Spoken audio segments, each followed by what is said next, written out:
Je vais vous raconter une petite histoire. Toute personne qui quittera cette cérémonie saura pourquoi on dit de Imam Tal. Le ministre avait pris une décision m'affectant à Yaoundé, affectant Baldé à la Niger, affectant Cheikh Kamara à Pretoria, affectant Pape Omar Diatta à Alger. Mais au moment du départ, on a donné seulement la voix à Baldé, à Kamara et Diatta de partir. On m'a dit, Makar, le ministre demande de rester parce que vous allez changer de direction. C'est avant cela même, j'ai appelé mon époux, je lui ai dit, mais je dois bouger, mais j'ai vu quelqu'un. Je vois quelqu'un avec un foulard, je ne sais pas de qui il s'agit. Il m'a dit, mais tu vas à Yaoundé, mais je dis que je ne pense pas que ça soit Yaoundé. Et quand le message est venu, en fin de compte, pour me dire que enfin, le ministre va demander de venir ici à Pointe-Noire remplacer le consul qui était là, c'est quelques jours après que j'ai vu Imam Tal encore, une deuxième fois.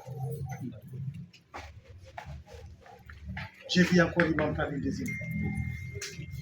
Quand je suis arrivé ici, la première rencontre que j'ai eue, j'ai appelé ici, j'ai dit, mais si le vieux là-bas, c'est qui?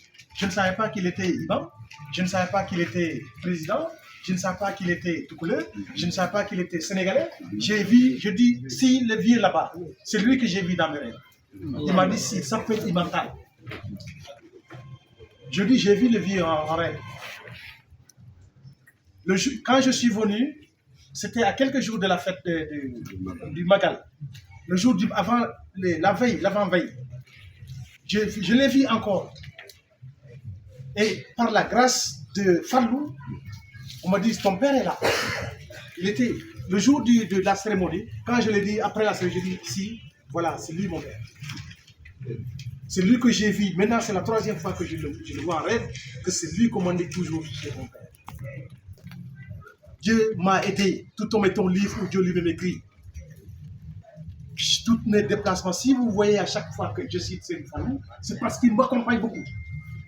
Il me montre beaucoup. Il me montre beaucoup de choses. C'est pas pour rien que je reste des jours gênés. Je ne gêne pas pour rien.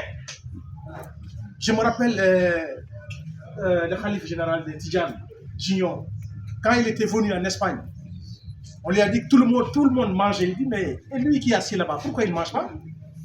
Je lui ai dit, j'ai gêné. Il dit, ah, faites attention à lui. Ça, c'est Junior qui l'avait dit quand il était venu nous voir en Espagne. Oui.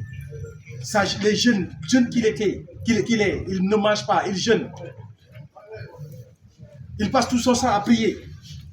Faites attention à ce jeune-là. Et moi, c'est comme ça que je suis. Je suis toujours accompagné par ces femmes. Par la grâce du bon Dieu, je suis toujours accompagné. Il m'a montré beaucoup de choses dans les rêves. Il n'y a jamais eu un mois où je n'ai pas rêvé de tout. Ça, je vous le dis aujourd'hui. Il n'y en a pas un mois où Makar n'a pas rêvé de tout. Il n'y a pas un mois où je n'ai pas rêvé de tout. Et j'ai rêvé de Serigne Fallou quand j'avais 10 ans. Je dormais après la prière de 17h. Je me suis endormi. Je me suis réveillé en sursaut. Et j'ai dit à ma maman, Serigne Fallou. Il me dit, mais où est-ce que tu connais cet homme? Tu l'as vu où? Je dis, mais c'est quoi? Il m'a dit, mais vous allez prononcer mon nom. Et c'est comme ça, depuis lors, que Serigne Fallou m'accompagne. 10 ans. Depuis que à l'âge de 10 ans, j'ai vu Serigne Fallou. Et depuis lors, il m'accompagne. Et c'est quand j'étais en Espagne qu'il m'a montré Serigne Touba. Allah. Quand j'étais en Espagne, qu'il m'a montré Serigne Touba. Je n'ai jamais passé un mois de ma vie, depuis maintenant combien d'années, sans rêver de Touba. Des fois, 2-3 nuits, je rêve de Touba. C'est pourquoi, à chaque fois, je remercie Serigne Fallou. Il m'a indiqué. C'est lui qui m'a confié à cet homme. Et sachez que c'est mon père, quelles que soient les circonstances. Des fois, je me dis que Dieu m'a amené ici uniquement c'est pour le rencontrer. Moi, je pense que quand on m'a dit, oui, ta mission, j'ai dit, ma mission est accomplie. J'ai rencontré mon père.